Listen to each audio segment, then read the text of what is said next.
Boa noite, meus irmãos. Shalom. Motivo de muita alegria estar com os irmãos aqui novamente para mais uma aula.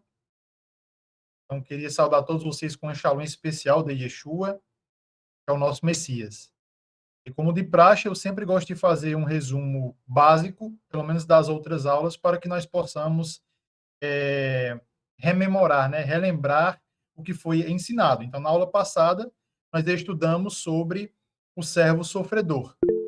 Estudamos sobre o servo sofredor, entendemos de acordo com a tradição judaica, de acordo com as escrituras em hebraico. Então, vimos várias e várias provas que Isaías, capítulo 53, é sobre o Messias.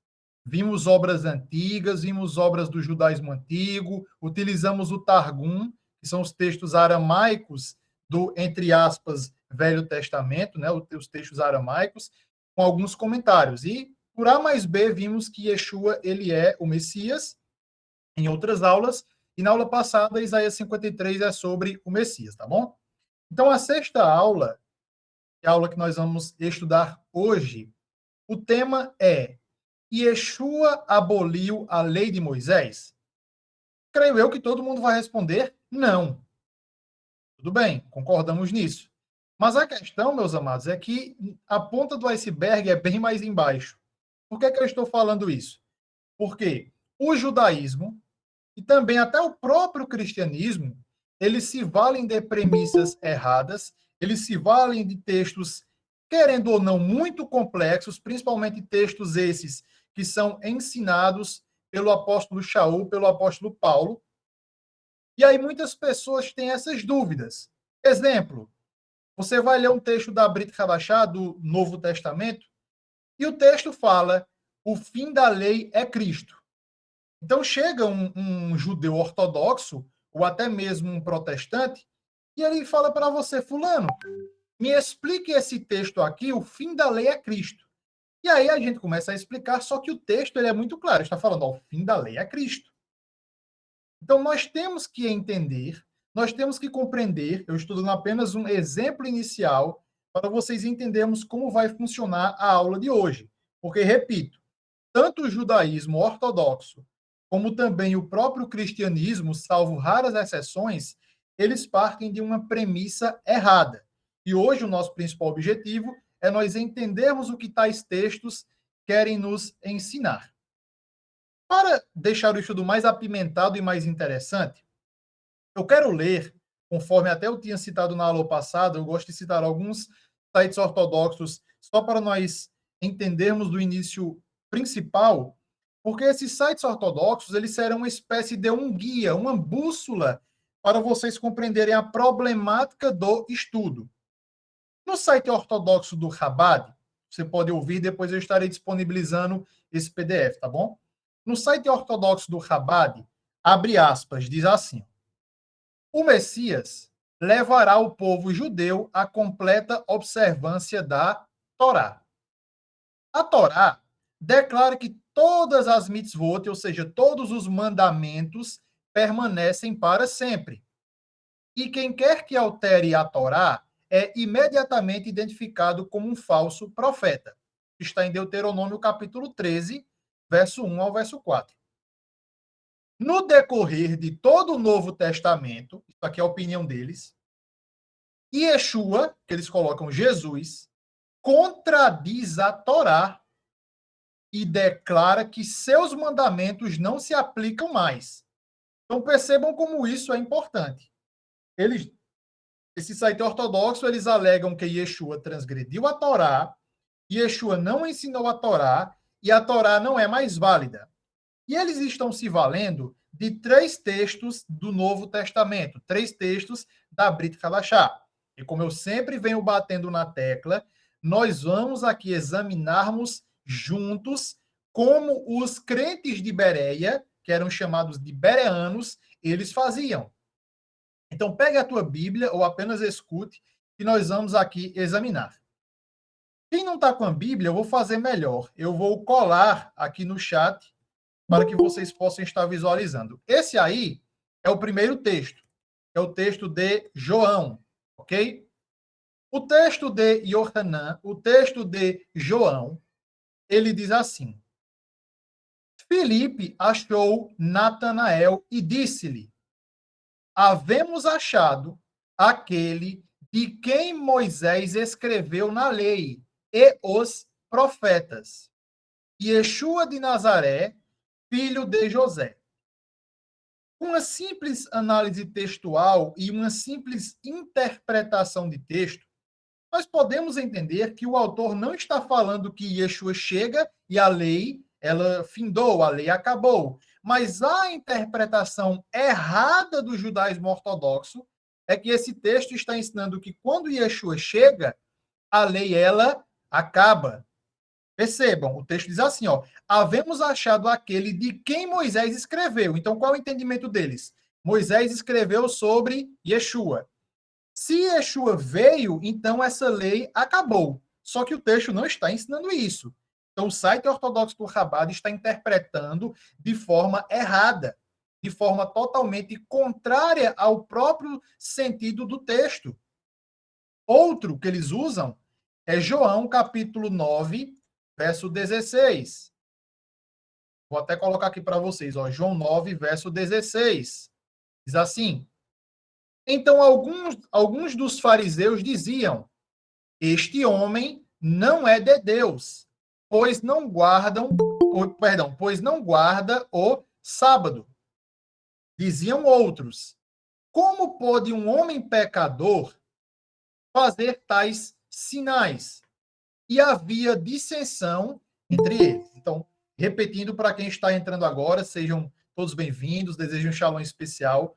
Eu estou falando aqui, meus amados, que estão entrando agora, que o site ortodoxo do Chabad, ele alega que Yeshua, como eles chamam, né, Jesus, ele transgrediu a lei e, consequentemente, ele ensinou que a sua lei, os seus mandamentos, os mandamentos da Torá, não são mais válidos. E eles se valem de alguns textos, e esse texto que eu acabei de ler, que é Yohanan, João, capítulo 9, verso 16, que vai falar que Yeshua, ele não guardava o sábado. E realmente, o texto fala isso, ó. Vou repetir. Então, alguns dos fariseus diziam: este homem não é de Deus, pois não guarda o sábado. Diziam outros: como pode um homem pecador fazer tais sinais? E havia dissensão entre eles.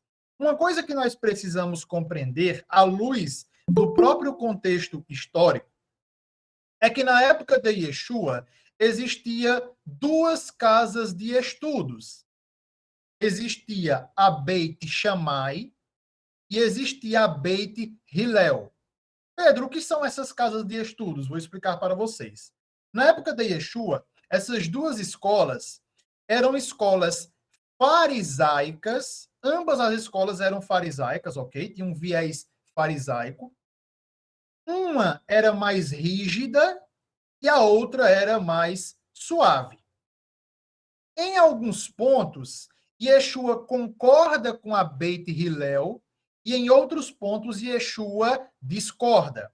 E vice-versa, né? Yeshua às vezes concorda com a Beit Shammai e às vezes discorda. Para o teor didático, eu vou até exemplificar, citar uma história muito conhecida e vocês vão entender o que eu estou falando, tá bom? Para ficar algo bem legal, algo bem bacana. Quando Yeshua ele é confrontado pelos perushim, pelos fariseus, sobre a questão do casamento, do divórcio e etc., o que é que Yeshua fala? Ele vai falar que, por causa da dureza do coração, que o Eterno permitiu a carta de divórcio. De acordo com a Beit Hillel, e isso tem na Mishnah, de acordo com a Beit Hillel, se a mulher salgasse demais o almoço, a janta do marido, o marido poderia se separar dela. Com base em qual texto? Eles citam o texto de, salvo engano, de Deuteronômio, que diz: se você encontrar alguma coisa estranha, e a Beit Hillel tinha o entendimento que essa coisa estranha poderia ser até mesmo um sal adicional que a mulher colocou e a comida ficou muito salgada, o marido poderia dar a carta de divórcio. Isso não é invenção minha, tem na Mishnah, ok? A Beit Shammai alegava que não, somente em caso de adultério, e algumas outras traduções usam o termo fornicação. que em grego é porneia. E o que é que nós podemos entender? Que Yeshua, ele era um fariseu, segundo várias fontes, não é invenção minha, segundo vários historiadores, vários eruditos, Yeshua, ele era um parush. Parush, que é a palavra hebraica para fariseu, significa o quê? Zeloso. Ou também pode significar guardião. Então, Yeshua, ele era um guardião, ele era um zeloso, um homem zeloso da Torá. Em alguns momentos, ele se assemelhava com a Beit Shammai, em outros com a Beit Hillel. Mas, na maioria das vezes, ele se assemelhava com a Beit Hillel. Ele sempre pregava o amor. A Beit Hillel, ela falava muito de amor, de ajudar o próximo. Certa vez perguntam a Hillel, Hillel, sobre a questão do amor. Eu não me lembro nem como é a pergunta direito, mas é mais ou menos sobre a questão do amor, o que é o amor, enfim. E aí ele fala sobre essa questão de amar o próximo, e ele diz uma frase-chave que parece muito com a frase de Yeshua, né? Yeshua diz, amarás ao próximo como a ti mesmo. Isso está dentro da Torá, no livro de Levítico, no livro de Vaikra. E Hillel, ele disse, não faça com os outros aquilo que você quer que não façam a você. Então ele vai falar coisas bem parecidas com as com as palavras de Yeshua, tá bom? Mas resumindo, Yeshua ele não foi contra o Shabat, ele não foi contra o sábado. Na verdade, Yeshua ele foi contra certas explicações, certos enxertos rabínicos que estavam extrapolando o mandamento e tornando o mandamento pesado. Por isso que o texto de Yohanan, como vocês podem ver aí que eu compartilhei no chat, diz assim, ó, pois não guarda o sábado. Na verdade, ele não estava guardando o sábado, não era o sábado da Torá. Ele não estava cumprindo o sábado farisaico, onde eles criaram tantas e tantas regras que eles começavam a, enfim, deixar o mandamento pesado. Né? E nós sabemos que o jugo da Yeshua, ele é o quê? Suave. Não é pesado. Entenderam? E por último, o outro texto, que é o texto de Atos. Vou compartilhar com vocês aqui. E aí depois, se vocês quiserem fazer alguma pergunta, fiquem à vontade. O texto de Atos, capítulo 7, verso 37, que é um dos textos que é citado também pelo judaísmo ortodoxo, diz assim, ó, este é aquele Moisés que disse aos filhos de Israel, o Senhor vosso Deus vos levantará dentre vossos irmãos um profeta como eu, e a ele ouvireis. Em nenhum momento esse texto está falando que Yeshua aboliu a Torá. Então esses argumentos ortodoxos são fracos, frágeis e não têm pé nem cabeça. Repito, isso não é invenção minha, é um site ortodoxo do Chabad, um site ortodoxo, e eles alegam que Yeshua transgrediu a Torá, ele ensinou que não devemos cumprir a Torá com base nesses textos que foram mostrados aos amados irmãos. Agora, como eu havia mencionado no início do shiur, no início da aula, infelizmente, nossos irmãos cristãos, salvo raras exceções, eles têm a mesmíssima visão do judaísmo ortodoxo. Em um site protestante chamado de God Questions, ok? Um site protestante chamado God Questions, vão perguntar sobre essa questão da lei, dos mandamentos, se isso é válido para, entre aspas, o cristão. Olha só o que esse site God Questions responde. Nenhuma das leis do Velho Testamento se aplica a nós nos dias de hoje. Quando Jesus morreu na cruz, ele aboliu a lei do Velho Testamento. Então, percebam, a mesma coisa que o judaísmo ortodoxo falou, esse site cristão vai fazer a mesma coisa, só que com outros textos. Eles vão citar Romanos 10, verso 4, Gálatas, capítulo 3 e Efésios 2, 15.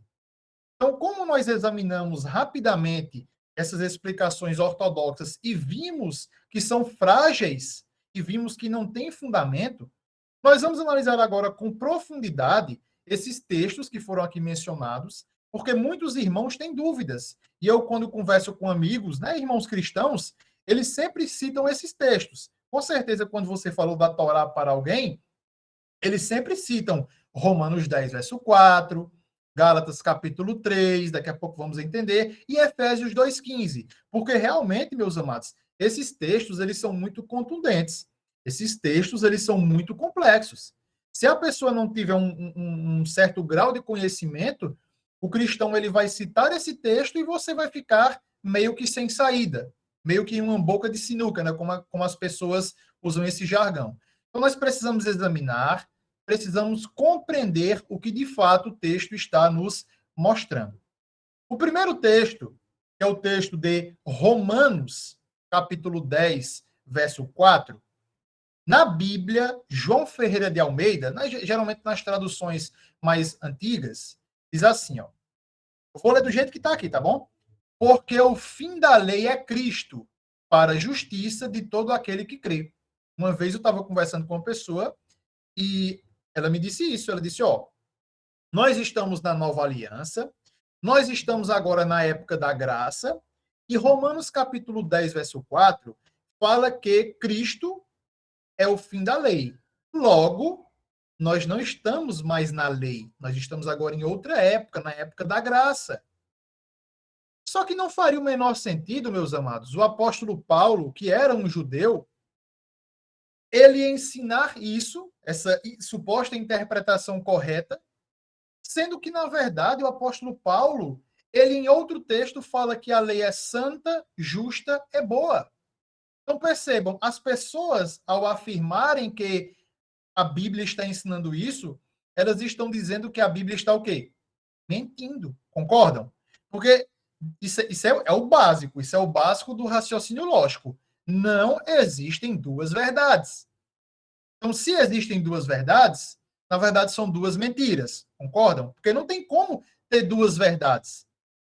Ou uma coisa é verdade e outra é mentira.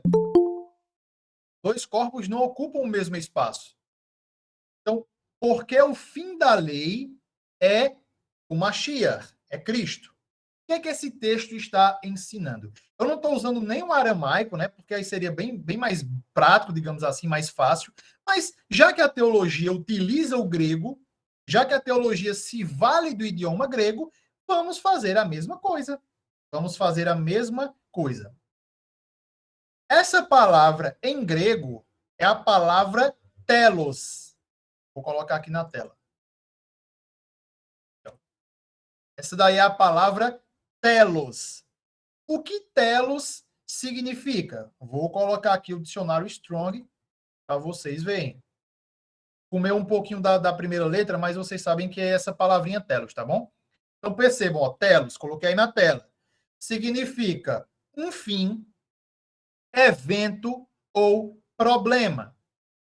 O fim principal, objetivo, finalidade, e essa expressão que eu gosto muito, um pedágio, uma ponte. Também, telos significa uma ponte. E agora sim, com a visão do original grego, obviamente não estou citando aqui a Peshitta ou o texto aramaico, mas no grego mesmo, a palavra telos significa fim, finalidade, mas nós temos que fazer o quê? Quando o tradutor ele vai fazer a tradução, ele vai analisar as palavras e ver aquela que melhor se enquadra na tradução. Entendem? Ele pega aquele contexto, ele entende aquela semântica e ele pensa, poxa, a melhor palavra para essa frase, quando você vai fazer uma tradução, funciona assim.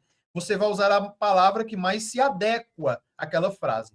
Agora, quando ele foi fazer a tradução, por ter uma mentalidade o quê? Cristã, ter uma mentalidade antinomista, contra a lei, ele usou qual palavrinha? Fim. Porque o fim, ou seja, Yeshua veio e acabou a lei. Só que o texto não está falando isso. Porque Paulo ele está usando esse termo, que é a mesma expressão que ele vai usar em Gálatas, que daqui a pouco nós vamos ver. Vou dar um outro exemplo, e aí eu vou dar a explicação dessa mesma palavrinha que aparece em Mateus capítulo 10, verso 22. Anota aí, ó, Mateus 10, deixa eu até colocar aí. Mateus 10, verso 22. Aqui, ó. Mas aquele que perseverar o quê? Até o fim. Aí aparece qual palavra? Telos. Será salvo. Ou seja, esse fim, meus amados, na maioria dos textos bíblicos, significa o quê?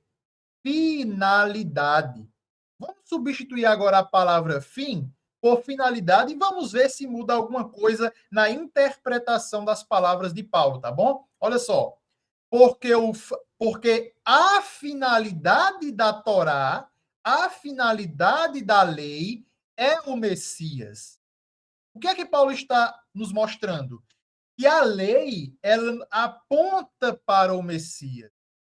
Não no sentido de que a lei só serve para isso, não é. Mas a lei, ela vai me mostrar o Messias, eu sou salvo através do Messias, e a consequência dessa salvação é o quê? Produzir boas obras, obedecer a Torá. É isso que Shaul está ensinando. Resumindo aqui, como diz o Matuto, né, trocando por miúdos. A lei, meu irmão, ela não salva. Ela é a consequência da salvação. Eu sou salvo através de quem? Yeshua. E aí, quando eu olho para Yeshua, a lei, ela faz esse pedágio. Ela é uma ponte de ligação. Por quê? É através da Torá que eu sou santificado. Como é que eu posso falar que eu sou santo se eu não obedeço a Torá? Se nós estudarmos o livro de Levítico, vocês vão ver que é o texto que mais fala sobre santidade. E as questões relacionadas à santidade estão intimamente ligadas a kashrut. Muitas pessoas acham que a kashrut é besteira, que a alimentação é besteira, mas no livro de Levítico fala isso. A questão de obedecer certos tipos de mandamentos. Vocês vão ver que tudo isso está ligado à santidade. Como é que eu sou santo? Ora, se eu obedeço os mandamentos de Deus. Obviamente, eu não devo obedecer de uma forma legalista, de uma forma como se fosse comprando a salvação. Entendem? Mas é a consequência da salvação. Um texto muito complexo, creio que muitos irmãos aqui têm dúvidas, é o texto de Gálatas, capítulo 3. Então, acho que deu para entender essa explicação de Romanos, né? De Romanos, capítulo 10. Mas se algum irmão tiver alguma dúvida, basta levantar aí a mãozinha e fazer a pergunta, tá bom? O texto de Gálatas, que na minha opinião, acho que é um dos textos mais complexos que tem da Brit Hadashah, e é muito forte esse texto, que eu estou colocando aí na tela para vocês. Gálatas capítulo 3 diz o seguinte, ó, mas antes que a fé viesse, então só por isso dá a entender que antes não tinha fé. Concordam? Pelo menos por essas palavras, uma simples interpretação textual dá a entender isso. Ó. Mas, ou porém, todavia, antes que a fé viesse, dá a entender que não existia. Mas vamos continuar a leitura. Estávamos guardados debaixo da lei e encerrados para aquela fé, olha só, para aquela fé, novamente dá ênfase como se não existisse, que havia de se manifestar. De maneira que a lei nos serviu de aio. Pedro, o que significa isso? Vou explicar. Para nos conduzir ao Mashiach, ao Messias, para que pela fé fôssemos justificados. Agora preste atenção agora. Mas depois que veio a fé, já não estamos debaixo de aio. Meu irmão, a primeira coisa que o indivíduo vai entender se você ler esse texto aqui, sem entender o contexto e as palavras e etc., o que é que você pensa? Que não existia fé, existia uma fé, digamos assim, na época da lei, né, como as pessoas gostam de usar. Vem Yeshua e nós agora não estamos mais debaixo do aio. E esse aio, segundo muitas interpretações, é o quê? A Torá. E no texto dá a entender isso. Então percebam como esse texto ele é complexo, percebam como esse texto ele é profundo. Se eu não tiver, digamos assim, o discernimento da Ruach, do Espírito do Eterno, do Espírito Santo, eu vou realmente acreditar que Paulo falou contra a lei. Inclusive, muitas pessoas deixam de acreditar em Paulo, e nós estudamos nas aulas passadas, não é isso? Estudamos nas aulas passadas que muitas pessoas deixam de acreditar em Shaul, deixam de acreditar em Paulo, e eles alegam que Shaul Paulo era um herege, que Shaul Paulo era um mentiroso. Mas, meus irmãos, cá entre nós, venhamos e convenhamos, Paulo escrevia difícil. Keifá, Pedro, ele disse que Paulo ele escrevia suas cartas, as quais os indoutos e os inconstantes distorcem. O que é uma pessoa indouta? Uma pessoa sem conhecimento. E uma pessoa inconstante é uma pessoa que é guiada por qualquer vento de doutrina. É uma pessoa que não tem a unção, ela não tem discernimento espiritual. Eu chego, por exemplo, trazendo essa ministração, essa aula, você acredita. Amanhã você assiste uma aula com fulano de tal, você já muda de pensamento. E assim você vai. Você não tem raízes. Então nós precisamos criar raízes. Mas deixando aqui de enrolar, trazendo agora a explicação do texto. Se vocês perceberem o textozinho que eu coloquei aí na tela, no chat, existe entre colchetes duas palavrinhas. Aliás, é a mesma palavra, né? Perdão. E tem aio, ó, vocês podem ver, tem a palavra aio, e em parênteses tem a palavra grega, que é a palavra paidagogos. Paidagogos ou paidagogos. Pedro, o que é paidagogos ou paidagogos? Na verdade, essa expressão, no grego, significa um tutor. Esses tutores, eles eram contratados pelos pais de família para ensinarem qualquer coisa aos seus filhos, desde alfabetização, desde leitura, desde qualquer outra coisa, eles eram contratados para um fim. Se eu substituir essa palavra paidagogos por tutor ou professor, creio eu que melhora a nossa interpretação e nós conseguimos ter uma luz no fim do túnel sobre esse texto. E eu vou ler só essa partezinha aqui, que diz assim, ó, de maneira que a lei nos serviu como um professor. Ou seja, a mesma coisa que Shaul Paulo falou em Romanos capítulo 10. Mesma coisa, não tem nenhum segredo. Pedro, tudo bem, você explicou, mas ainda não me convenceu. E como é que nós podemos falar sobre essa questão de estarmos debaixo da lei? Meu irmão, essa expressão debaixo da lei, e aí vários eruditos explicam, inclusive o Dr. David Stern, que é um grande erudito nessa questão, ele vai explicar que debaixo da lei é uma pessoa que está desobedecendo a lei. Quando eu falo para o meu irmão Wagner, você está debaixo da lei de trânsito. Ou seja, o irmão Wagner deve estar andando na sua Lamborghini a 150 por hora. Entenderam? Ou seja, a lei está oprimindo. Vou pegar aqui um exemplo didático. Suponhamos que você é essa mão aqui. A lei é essa outra aqui. Está te oprimindo, ó. Está te martelando. Ou seja, você está debaixo da lei. Então, quando Paulo fala isso, ele está explicando nesse sentido muito básico. Existe uma outra interpretação que também é válida e é muito interessante, é que debaixo da lei é uma pessoa que está debaixo de um tutor, onde ela não tem, digamos assim, uma forma de obedecer sozinha. Ela precisa de alguém puxando o braço dela, guiando ela, forçando ela a fazer aquilo. Essa interpretação alternativa também é válida. Por quê? Porque o texto fala: enquanto não chegou Yeshua, vocês estavam sendo guiados por tutores. Não é verdade?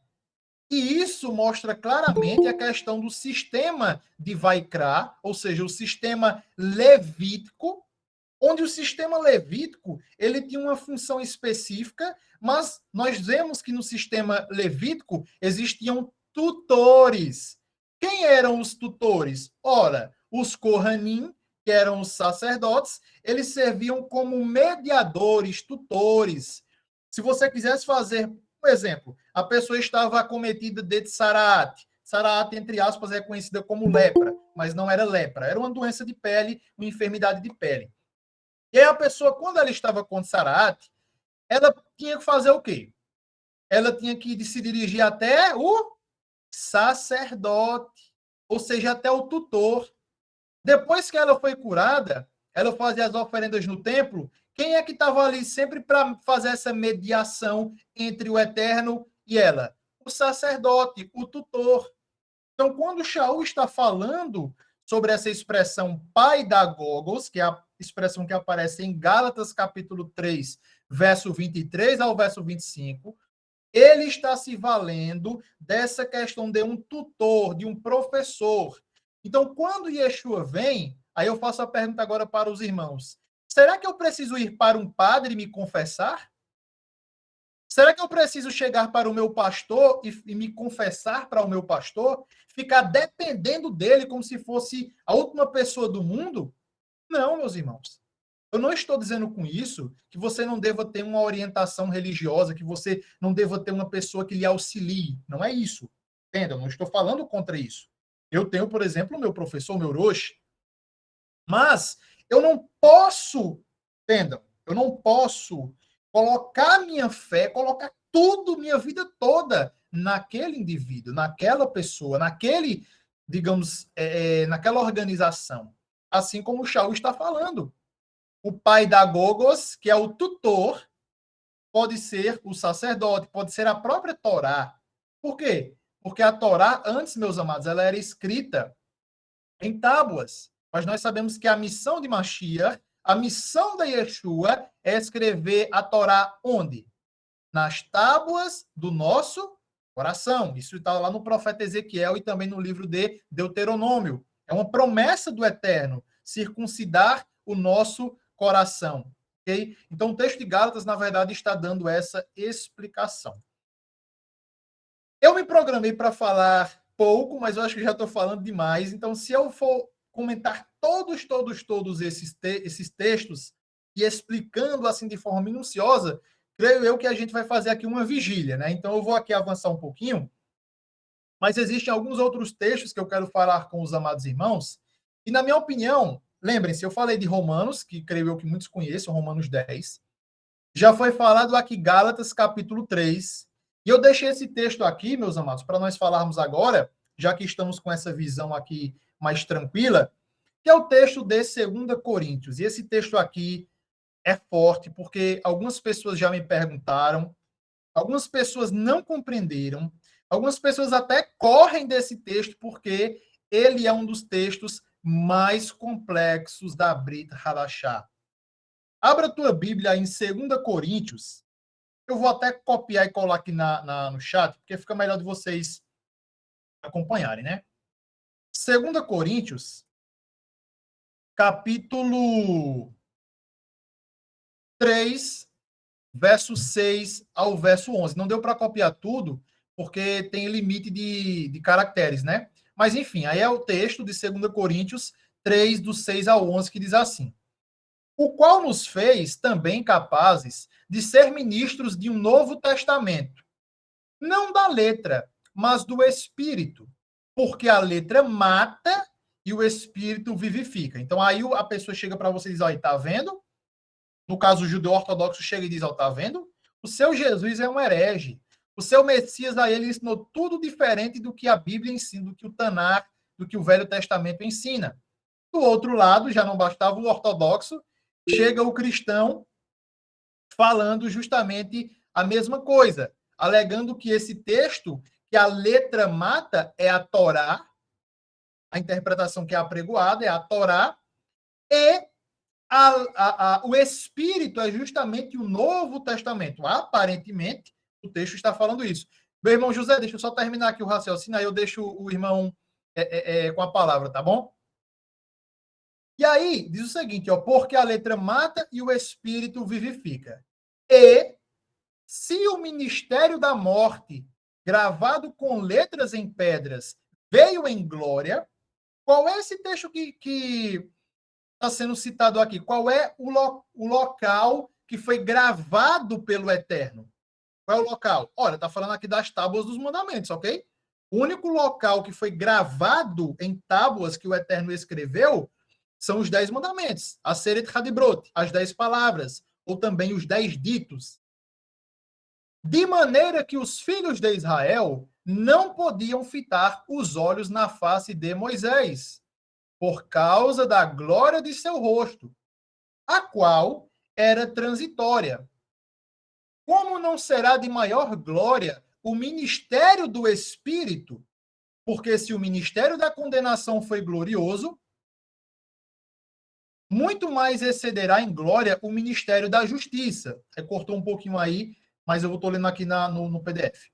Porque também o que foi glorificado nesta parte não foi glorificado. Enfim, vocês já entenderam o que é que o autor está falando.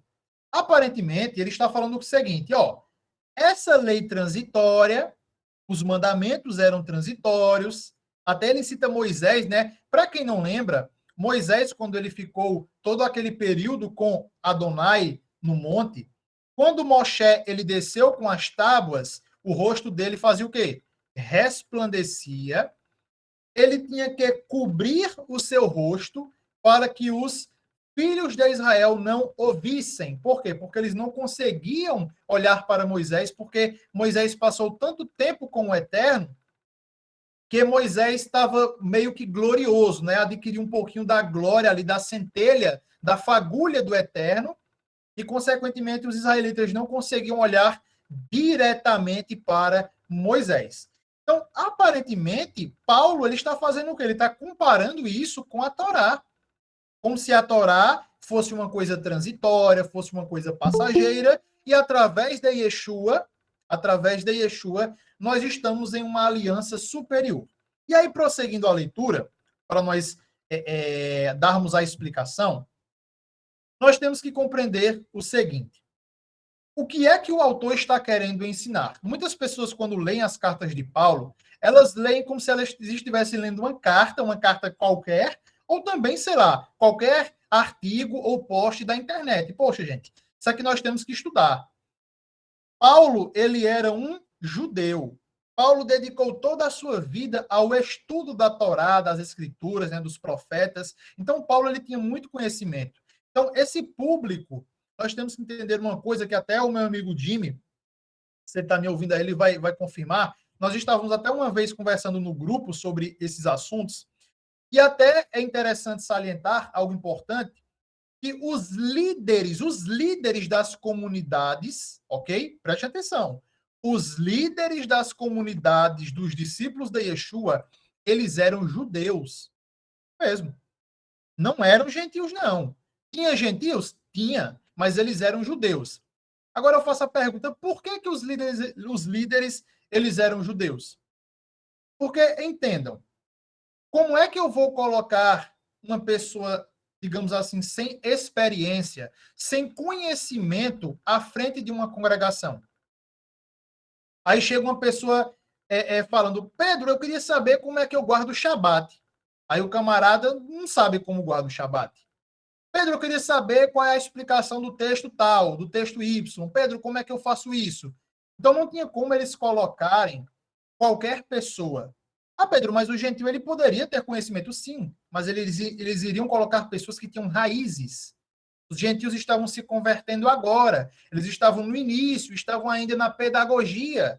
Então, por isso que os líderes eles eram judeus, sem contar que eles tinham a primazia por falarem a língua original, por terem mais conhecimento das tradições. Então, os líderes das comunidades, das congregações nazarenas, dos Netzarim, eles eram judeus, ok? Não eram gentios. E qual é a importância disso? Ora, a importância é primordial.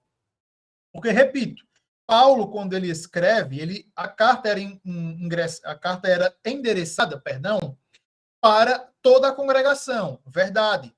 Mas os primeiros a pegarem a carta, entenderem, estudarem, eram os líderes. E os líderes, eles eram judeus. Então, quando eles leram o que Paulo falou aqui em 2 Coríntios, eles começaram a juntar as peças do quebra-cabeça. Agora, o que é triste? Ver judeus ortodoxos lendo esses textos e achando que Paulo estava falando contra a Torá. E aí, do outro lado, nós temos o cristianismo, que também, salvo raras exceções, ok? Não estou generalizando, Eles pegam esse texto e falam, realmente, Paulo foi contra a Torá, Paulo falou contra a lei, e não tem nem o que a gente argumentar. Realmente, o texto é complexo. Inclusive, o texto fala assim, ó, do verso 13 ao 18. E não somos como Moisés, que punha um véu sobre a face para que os filhos de Israel não olhassem firmemente para o fim daquilo que era transitório. Meu irmão, se uma pessoa ver esse texto aqui, ele vai pegar assim, vai mostrar, desculpa aí a palavrinha, mas só para você entender, vai mostrar assim, vai colocar na tua cara e vai falar, meu irmão, tá falando aqui, ó. Tá falando aqui que isso era transitório, então a lei era transitória. Aparentemente, o texto está ensinando isso. E aí prossegue. Mas os seus sentidos foram endurecidos, porque até hoje o mesmo véu está por levantar na lição do Velho Testamento. Olha só agora como é forte. O qual foi pelo Messias abolido. Irmão, não sei você, mas esse texto ele é complexo. Tá falando aqui, ó. Hoje, o mesmo véu está por levantar na lição do Velho Testamento, o qual foi pelo Messias, por Cristo, né, nas traduções Almeida, abolido. Ele pega esse texto aqui, ó, mostra para você qual é o argumento que nós vamos ter.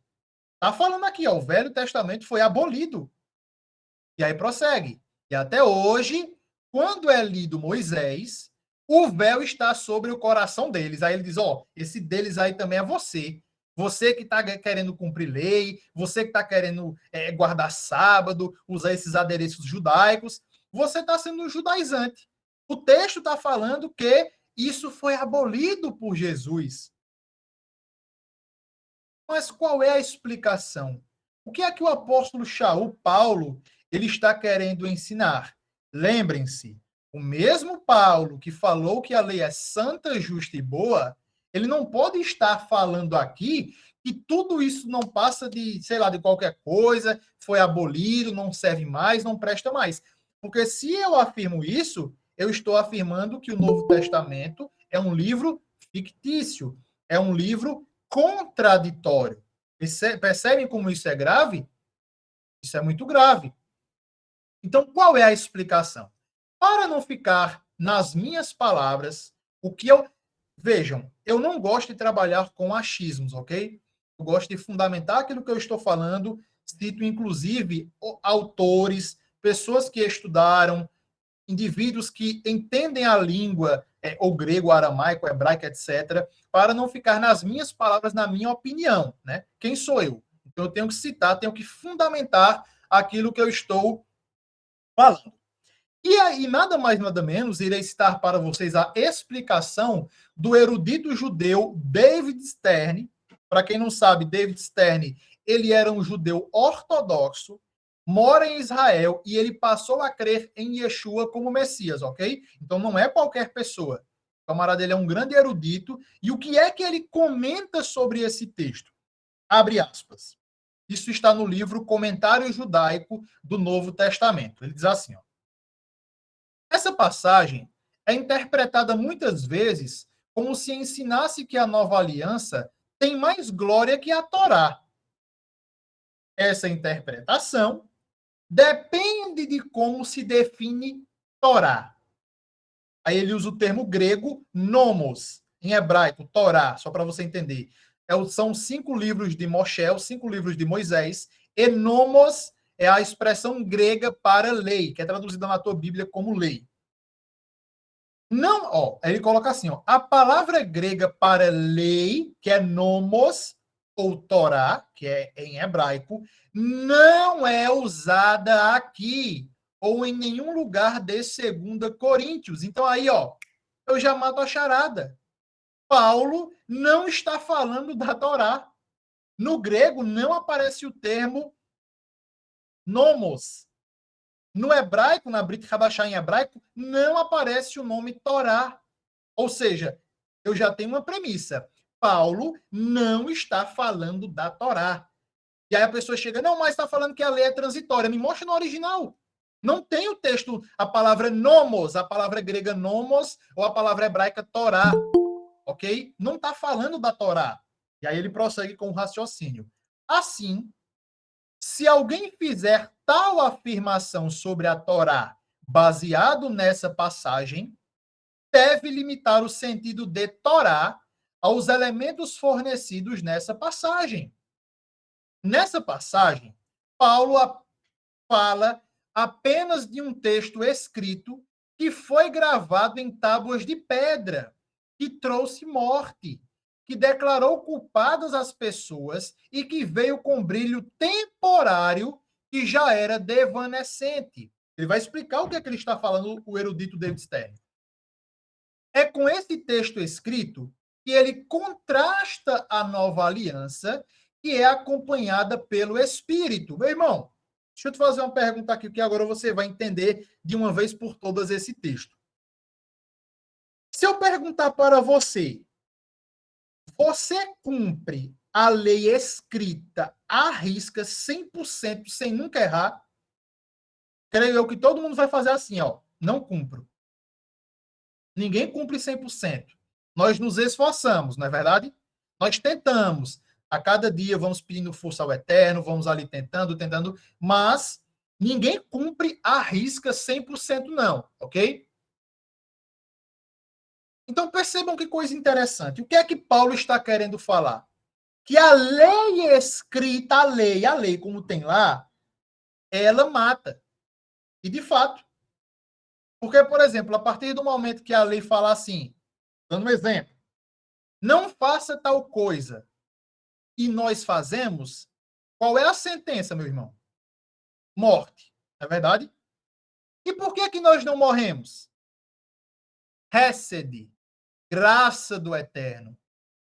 O próprio Eterno fala, através do profeta Malachi, através do profeta Malaquias. Vós, filhos de Jacó, por o Eterno não mudar, vós, filhos de Jacó, não sois consumidos.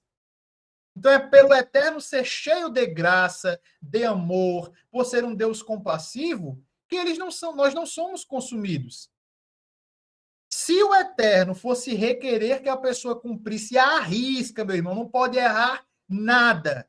Ninguém estava vivo, não. Israel recebeu a Torá no Monte Sinai, e quando Moshe desceu para mostrar a lei, o que é que eles estavam fazendo? O bezerro de ouro. Então é isso que Shaul está falando. Ele está falando aqui, querendo contrastar a questão, meus amados, da graça de Yeshua. Da graça maravilhosa de Yeshua. Os judeus, apesar de não crerem em Yeshua, existe uma coisa muito bonita neles. Eles entendem que eles não têm méritos. No caso, muitos entendem, outros não, né? Mas uma boa parte, principalmente aqueles que são mais sinceros, eles entendem que eles não têm méritos. Nas orações matinais, para quem não já estão habituado, existem as orações de Shacharit. Shacharit são as orações da manhã. Então, nas orações da manhã, milhões de judeus, eles oram ao Eterno Adonai. Nós não temos méritos, nós não temos méritos. E aí eles pedem misericórdia, eles pedem a Hesed, a graça de Adonai, porque não tem méritos. E nós também, meus amados, nós não temos méritos diante do Eterno. Entenderam? Então, é isso que Paulo está falando. E aí David Stern continua. Contudo, o que Paulo realmente diz já basta para causar surpresa. Como é que o texto escrito da Torá traz morte? Como é que a letra mata? Se o próprio Shaul a chama de santa, justa e boa. Isso em Romanos 7,12. Aqui está a explicação de como a Torá, cuja letra mata, pode ser ao mesmo tempo uma árvore de vida. Mas o Espírito, o Ruach HaKodesh, o Espírito Santo de Deus, que habita os crentes. E que é o próprio Deus, dá vida e vivifica. Resumo da ópera. O que é que ele está ensinando? Se você buscar cumprir a Torá de uma forma mecânica, apenas vendo aqui a letra escrita, a letra vai o quê? Te matar. Agora, se você obedece a Torá com o Ruach, com o Espírito, crendo em Yeshua, entendendo o que é que Yeshua quer para a tua vida, aí eu pergunto, a lei vai te matar, meu irmão? Não vai. A lei vai te santificar. Entenderam? Por isso que Paulo fala em Romanos 7. A lei é santa e o mandamento é santo, justo e bom. Então é isso que ele está falando. E aí ele fala de um ponto também interessante, que a questão do véu. Deixa eu fazer uma pergunta aqui para vocês compreenderem o texto de uma forma geral. Por que que o povo de Israel, quando eles olhavam para Moisés, eles não conseguiam ver o rosto de Moisés e Moisés tinha que colocar um véu? Deixa eu melhorar aqui a pergunta. Se o Eterno aparecer agora na tua frente, agora, meu irmão, aparecer agora, o Eterno em glória, o que é que vai acontecer contigo? O que é que vai acontecer com a gente? Nós seremos o quê? Fulminados na hora. Seremos abduzidos, digamos assim, né? Iremos morrer na hora. Na hora mesmo. Não tem nem como nós ficarmos vivos mediante ali uma aparição de Hashem, uma aparição do Eterno. Por quê? Porque o Eterno é santo. O Eterno, ele é Kadosh. Por isso que o judaísmo chama o Eterno de Kadosh Baruhu, o santo bendito seja. Então, quando Moisés estava com um pouquinho, uma fagulhazinha da glória do Eterno, os israelitas não conseguiam olhar para a face de Moisés. E o que é que separa, o que é que nos separa do Eterno? O pecado. O pecado, ele traz a separação. Então, é isso que o apóstolo Paulo está falando. Se nós estivermos cheios de pecado, com a letra, mas sem o espírito, a Torá vai o quê? Nos matar. Por isso que a Torá, meus irmãos, entendam, é uma espada de dois gumes. A Torá, ela tem a função de te santificar e a Torá também pode te matar, sabia? A Torá, ela pode te exterminar. Por quê? Porque se eu não estou cumprindo a Torá, logo eu estou em pecado. E Romanos capítulo 3, 31 diz o quê? O salário do pecado é o quê? A morte. Então percebam como é importante nós juntarmos as peças do quebra-cabeça e aí nós vamos entender. Então essa foi a explicação de 2 Coríntios. Tem algumas outras explicações, texto da Peshita em aramaico, etc. Explicação do livro Judaísmo Nazareno, do Rosh Tzadok, mas aí eu vou distribuir para vocês o PDF, porque senão a explicação vai ficar muito longa, muito extensa, né? E aí nós não vamos terminar a aula. O irmão José Lopes quer falar alguma coisa, meu querido?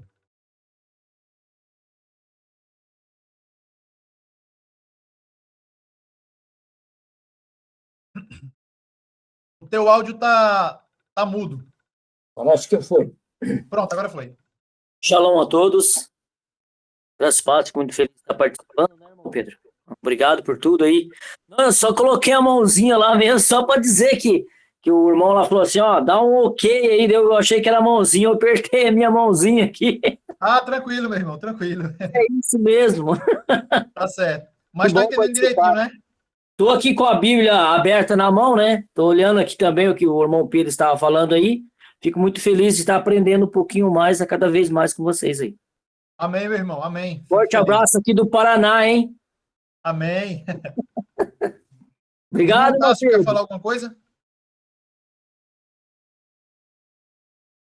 Alguém quer falar alguma coisa? Pode falar, irmão. Shalom. Shalom Fala, a irmão. todos. Boa noite. Boa noite. O senhor falou Sou não, né? Que o senhor você é novo. Shalom, shalom, a todos. A passagem de Moisés, que pediu para ver o Eterno. Que vocês acham? Você acha que foi Yeshua ou o Eterno? Veja bem, meu irmão, eu não queria adentrar nesse assunto, mas respondendo de forma objetiva também, até os irmãos podem ter essa dúvida.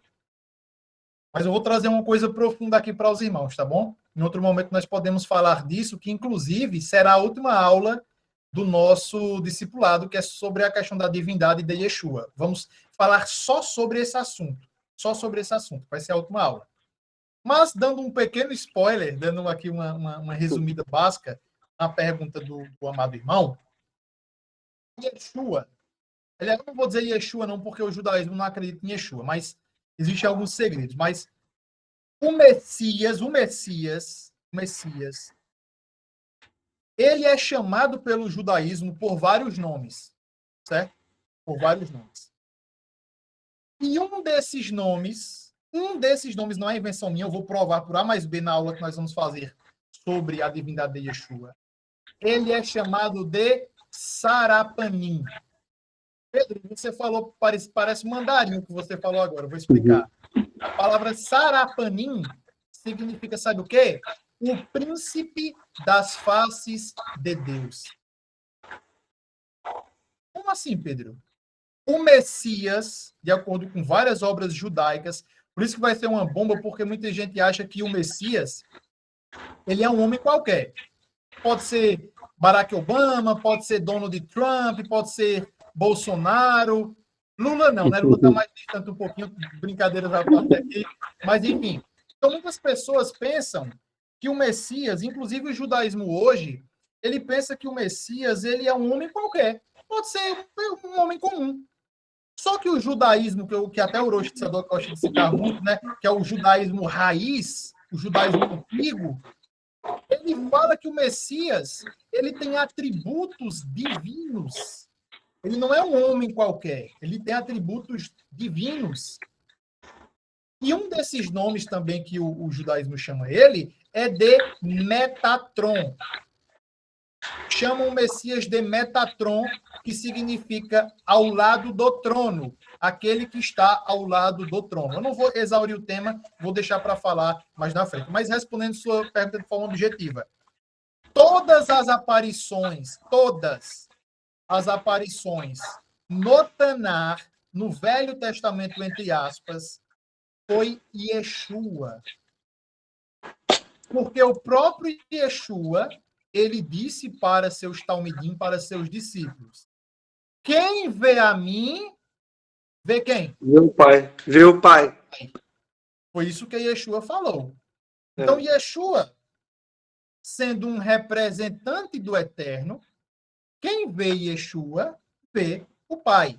Por isso que ele é chamado de Sarapanim, o príncipe das faces de Deus. Então, quando Moisés fala assim, Eterno, eu quero ver a tua glória, eu quero te ver, eu quero saber como você é. E aí Moisés vai para a fenda daquela rocha, né? E aí ele aparece de costas. Aí eu pergunto para os irmãos, o Eterno tem costas? O Eterno tem braços? O Eterno tem, sei lá, tem pernas? Nós sabemos que isso, até a teologia chama, isso é chamado de antropomorfismo. Até uma palavrinha difícil, né? Antropomorfismo. Ou a teologia gosta muito de usar o termo teofania. O que é teofania? Theos é Deus, fania é uma forma, né? Teofania, forma de Deus. Então, teofania é justamente quando o Eterno ele é espírito, ok? Ele é infinito. Mas o Eterno, ele se vale de antropomorfismo, de linguagens, de figuras, de representações humanas. E uma dessas representações humanas é quem? A pessoa de Yeshua. Então, quando Moisés, por exemplo, eu vou citar outra coisinha aqui só para deixar a pulga atrás da orelha de vocês. Yeshua, quando ele estava conversando com os perushim, com os fariseus, naquele debate, né, sobre a questão de salvação e tal, e aí Yeshua pega e diz assim, vocês são filhos de Abraão e querem me matar.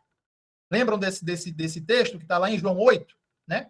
Ele diz, vocês dizem que são filhos de Abraão, mas vocês querem me matar. Se vocês fossem filhos de Abraão, vocês iriam fazer o quê? As obras de Abraão. Eu digo que Abraão me viu e se alegrou. Ele alegrou-se por me conhecer. E aí os judeus, eles falam para Yeshua, como tu conheceste Abraão, sendo que tu não tem nem 50 anos? Eles perguntam para Yeshua. Olha só o mistério. Mas aí eu faço uma pergunta para vocês. quando foi, onde aparece na Bíblia que Abraão viu Yeshua? Aparentemente não tem. Ou tem? E a resposta é: tem sim. E quando é esse episódio? Quando aconteceu esse momento? Quando o Eterno, juntamente com 2 homens, que a Bíblia não especifica, mas seriam anjos, aparece para Abraão. Não aparecem 3 homens, e um desses homens, no hebraico, mostra claramente Yud-He-Vav-He, o tetragrama sagrado. Alguns rabinos tentam até esconder, diz que foram 3 anjos. Mentira!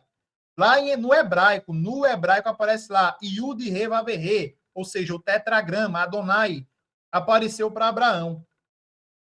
Ou seja, olha só como isso é lindo, quando Abraão viu esses homens, Abraão se alegra. É o momento que Abraão vai preparar uma comida. Ó, mulher, estou parafraseando, né? Vamos organizar comida que o Eterno chegou aí, tal e tal e tal e tal. Mas o Eterno tem boca para comer? O Eterno sente fome?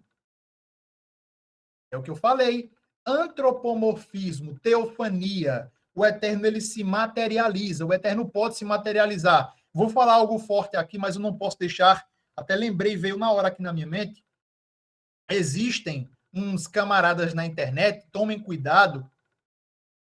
E esses camaradas, eles ficam combatendo essas ideias e combatendo. Eu não digo você discordar, tá bom? Pode ser que algum irmão não concorde, tudo bem, não tenho problema com isso, não. Outra coisa é você criticar, outra coisa é você falar, outra coisa é você brigar. E, na verdade, meus amados, a nossa luta não é contra a carne e o sangue, não.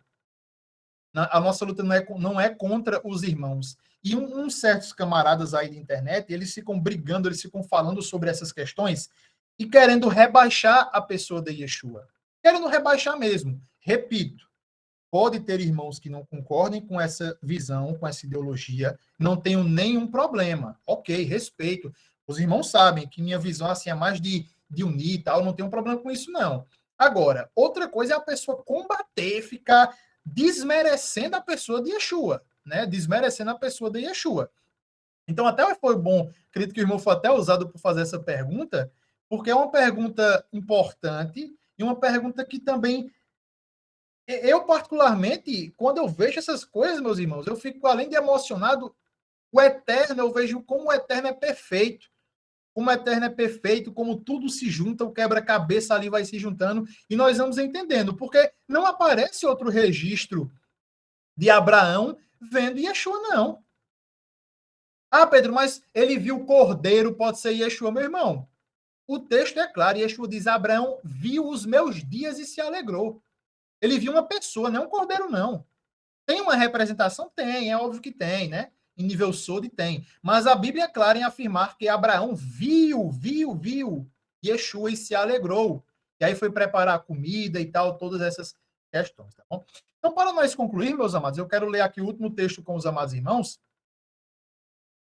que é o texto de Efésios, capítulo 2, verso 11 ao verso 16. Até o irmão Joel, ele coloca aí, justamente. Né? Quando apareceu ali o tetragrama, é justamente o Eterno, e o Eterno ele tem diferentes formas de se manifestar no nosso mundo, né? No universo. Tem diferentes formas plurais. E aí, foi até importante o irmão Joel falar isso, que eu até tinha mencionado anteriormente, certos grupos que ficam combatendo Yeshua. E um certo camarada, repito, não estou fazendo Lashon Hará, não estou citando nomes, estou pegando a ideia que foi ensinada, a doutrina. E o apóstolo Shaul, ele disse que nós temos que julgar os espíritos que é a doutrina, o ensino, ok? Então, não estou aqui falando da pessoa, mas essa pessoa, ela trouxe umas certas heresias, e eu queria pontuar uma coisa. Inclusive, esse camarada hoje, ele não acredita em Yeshua como Messias, ok? Então, muito cuidado. Esse camarada, ele postou uma frase, ele sempre gosta de postar umas fotos assim, tem um monte de curtida, comentário e tal. Esse camarada postou uma foto que diz assim, abre aspas, o Eterno, esse camarada falou, o Eterno é incorpóreo, imaterial e não pode, ele falou isso, É a prova. Ele não pode assumir forma humana. Aí eu pergunto para vocês, quem foi que apareceu para Abraão? Não foi o Eterno? Foi o Eterno. Na sarça de fogo ardente, quem apareceu para Moisés? O Eterno. Só que a Bíblia, leia com atenção, a Bíblia diz que tinha um anjo dentro da sarça. Ué, mas no mesmo verso diz que era o anjo e alguns versos depois diz que era o próprio Eterno. Tem o tetragrama sagrado, Yud Re Vav Re. Como assim, Pedro? Foi um anjo ou foi o Eterno? A resposta é que a Bíblia não fala um anjo. Eu usei essa expressão de propósito. A Bíblia fala olha só, o artigo definido, o anjo. Não é um, é o anjo. Quem é esse anjo? Metatron, que é Yeshua. Mas vamos deixar para falar desse assunto quando for o tema em si, né? Para nós concluirmos, porque uma coisa vai puxando a outra aqui, e eu vou me empolgando quando eu começo a falar desses mistérios de Yeshua, e aí vamos prosseguir para nós concluirmos, né? Então, meus amados, um dos textos mais complexos também, além desses que nós já examinamos, é o texto de Efésios, capítulo 2, verso 11 ao verso 16. Eu vou ler aqui rapidamente e vou tecer alguns comentários. Portanto, lembrai-vos de que vós, noutro tempo, éreis gentios na carne, e chamados incircuncisão pelos que na carne se chamam circuncisão. Lembram no início do shiur da aula que eu citei, alguns textos que são utilizados pelo cristianismo, salvo raras exceções, e pelo judaísmo. E um desses textos é o texto de Efésios. E aí fala: que naquele tempo estáveis sem o Messias, separados da comunidade de Israel e estranhos às alianças da promessa, não tendo esperança e sem Deus no mundo. Só que Paulo está falando a respeito dos goim, dos gentios.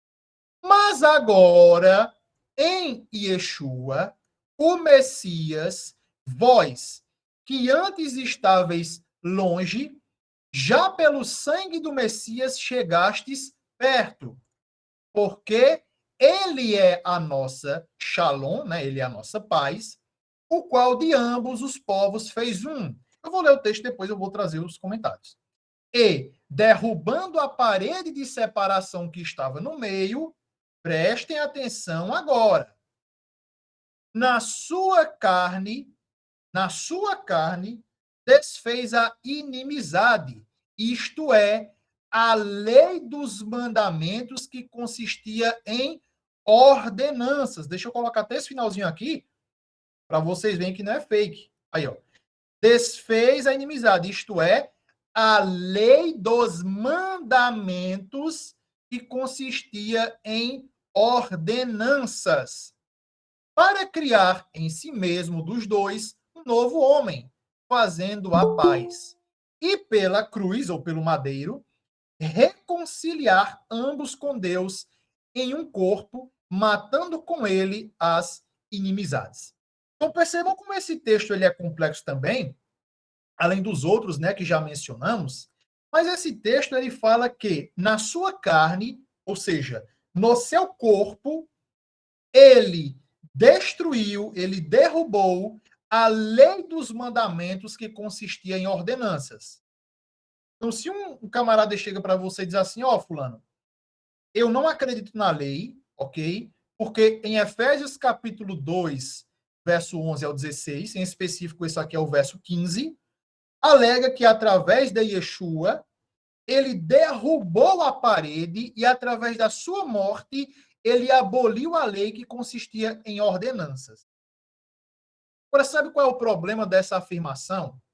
Primeiro, nós não podemos entender as cartas de Shaul a Brit Hadashah sem o seu devido contexto sociocultural, sem o seu contexto histórico, ok? Então, nós, toda vez, meus irmãos, vou dar aqui uma dica para vocês. Toda vez que nós lermos um texto, nós temos que nos perguntar algumas palavrinhas-chave. Quem escreveu? para quem escreveu e por que escreveu. Então, quem foi que escreveu a carta aos Efésios? Shaul, Paulo. Para quem ele escreveu? Para as congregações messiânicas que estavam na cidade de Éfeso, que eram chamados de Efésios. E por que ele escreveu? É o que nós vamos comentar aqui sobre essa questão. Se vocês perceberem aí na tela que eu coloquei, no chat, tem uma palavra grega que é ordenanças. Essa palavra grega que vocês podem ver aí, a tradução dela é dogmasim. Dogmasim significa dogmas. Então, se eu substituir a expressão ordenanças por dogmas, o texto ele é lido da seguinte maneira: derrubando a parede de separação que estava no meio, na sua carne desfez a inimizade, isto é, a lei dos mandamentos que consistia em dogmas. Agora deixa eu perguntar uma coisa para os irmãos. A lei do eterno, em algum momento da Bíblia, ela é chamada de dogmas, uma coisa dogmática, uma coisa morta, como acontece em alguns locais, algumas religiões? Não, meus irmãos. Nunca a Torá foi chamada de dogmas, ou algo pesado, algo enjoativo, né? Como se fosse uma espécie de uma missa, sei lá. Nunca, nunca, nunca. Então, o autor ele está se valendo de um contexto sociocultural que existia na época. E qual é esse contexto sociocultural? Isso é história, ok? Estou citando aqui Flávio José, que é pautado como o maior historiador judeu de todos os tempos. Então, não é qualquer um. No templo, existia uma área, uma parte, chamada de Pátio dos Gentios. O que é isso, Pedro? Hoje, e também naquela época, existiam gentios que não se converteram formalmente ao judaísmo. Esses indivíduos eles eram chamados de convertidos do portão, ou também recebiam o nome de Binei Noah. Seria isso, Pedro? Eram gentios que não eram judeus, mas eles sentiam um amor, um carinho pelo Deus de Israel. E eles queriam aprender mais sobre o Deus de Israel. Mas, de acordo com a própria Torá, e aí teve uns acréscimos da tradição judaica, que eu vou explicar, o gentil, ele não poderia passar de uma determinada área nesse pátio, ok? Por quê? Porque se ele passasse desse local, o que é que aconteceria? Ele seria apedrejado, ele seria morto. Existia um tablete, vai ter no PDF, vou mandar para os irmãos. Existia um tablete, e esse tablete ele foi achado, é um achado arqueológico, não é invenção minha. E nesse tablete existia algumas inscrições em vários idiomas, mas que eu me lembro aqui de cabeça, em aramaico, em grego e em latim, dizendo que nenhum gentio poderia passar para aquela região, para aquele local, né? Porque senão ele seria apedrejado. Então existia esse tablete com essas inscrições em vários idiomas para que o gentio não entrasse. Quando Paulo está escrevendo isso, agora olha só como vocês vão compreender. O que é que Shaul está ensinando? Que através de Yeshua, eu não preciso de um tablete por eu ser um gentio para entrar no templo. No templo que eu me refiro agora, que o templo, nós sabemos que tem uma questão mais espiritual. Por quê? Até porque o templo foi destruído, né?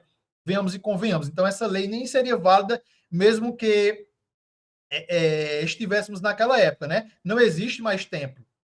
Então, o que é que Paulo ele está querendo nos ensinar, meus amados? Que a Yeshua, ele rompeu essa tradição, ele rompeu esse dogma. Olha a importância aí da expressão, ó. Eu repito, o texto fala, ó, que consistia em ordenanças, em grego dogmasim. Dogmasim são dogmas, doutrinas humanas. Quais eram essas doutrinas humanas? Que o gentio não poderia adorar o eterno. Ele teria que se converter ao judaísmo. E nós sabemos que, através de Yeshua, não há o quê? Judeu nem grego.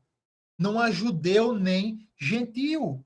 Não há escravo nem livre, homem ou mulher, bárbaro ou celta, porque todos são um através de Yeshua. Então não há mais essa divisão através de Yeshua. Por isso que Shaul Paulo ele fala do enxerto dos gentios, lá em Romanos capítulo 11. Os gentios são enxertados na família de Deus, fazem parte da família de Deus, não por conversão. Antigamente, só para você entender, na época do Tanar, antes da vinda de Yeshua, até hoje no judaísmo ortodoxo, né, por eles não crerem em Yeshua, para você fazer parte de uma comunidade judaica, para você cumprir as mitzvot, os mandamentos, juntamente com os judeus, você precisa se converter ao judaísmo.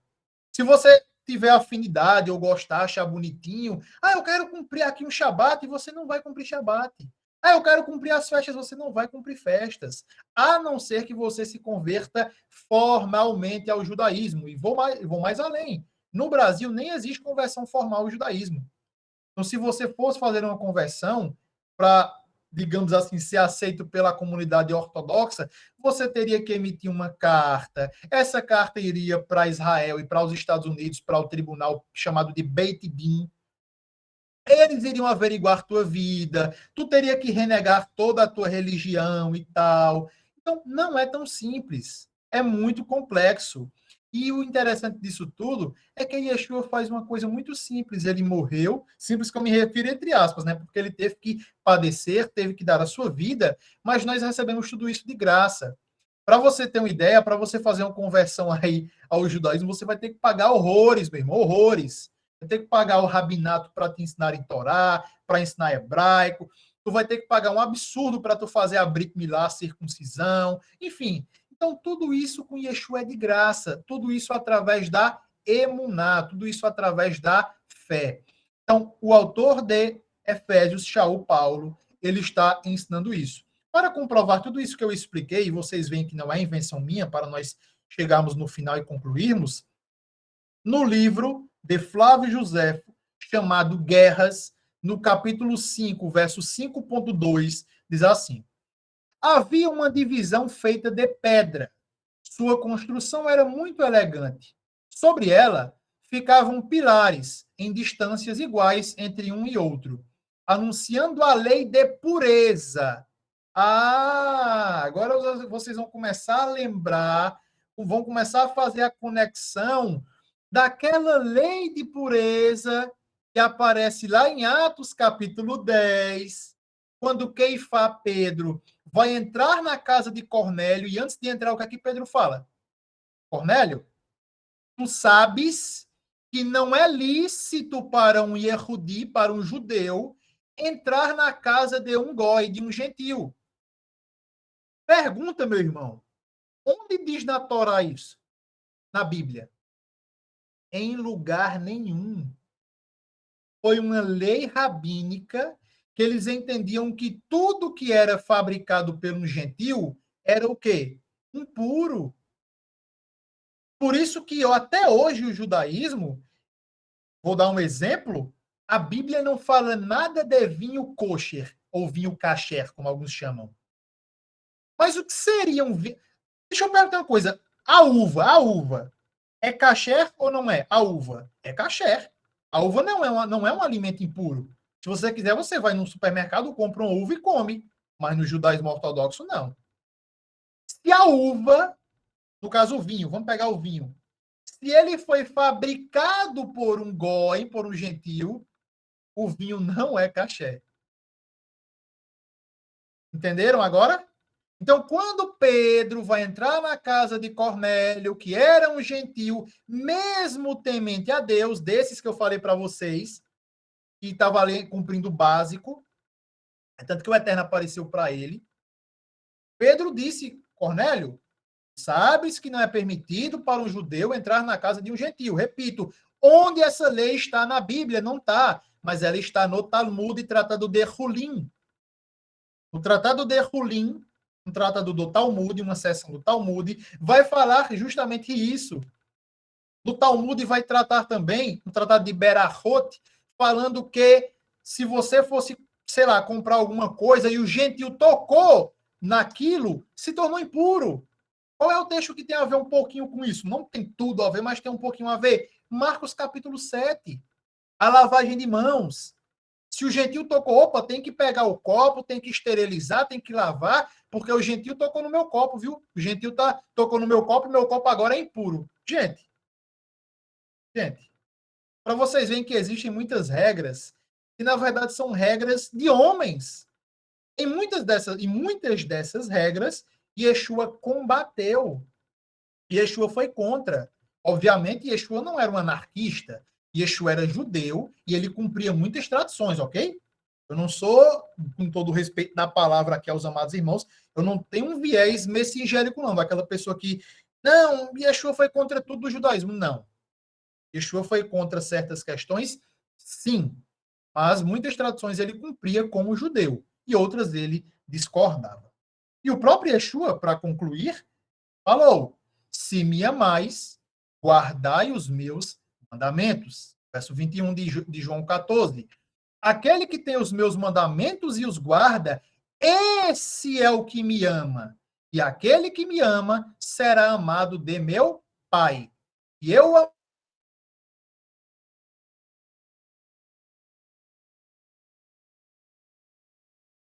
da obra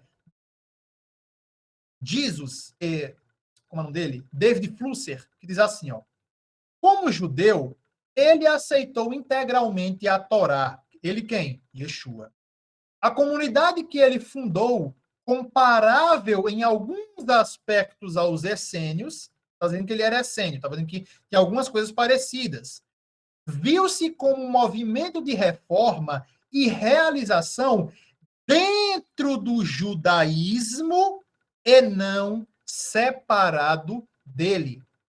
Até um grande judeu, um famoso judeu, até me esqueci o nome dele, ele disse que Yeshua ele foi o maior judeu que já existiu. Então, meus amados, esse foi o nosso estudo, essa foi a nossa aula. Se os irmãos tiverem alguma consideração final, alguma dúvida, alguma pergunta, antes de passar aqui a palavra para o pastor Wagner, fiquem à vontade. Todo mundo entendeu, então, né? Tá todo mundo sabido. Então, vou passar a palavra para o pastor Wagner. Fique à vontade, meu amado. Amém. Desde já agradecer a todos pela participação. Obrigado por essa aula tremenda aí, nosso amigo e professor Pedro Salles. Forte, mais forte mesmo.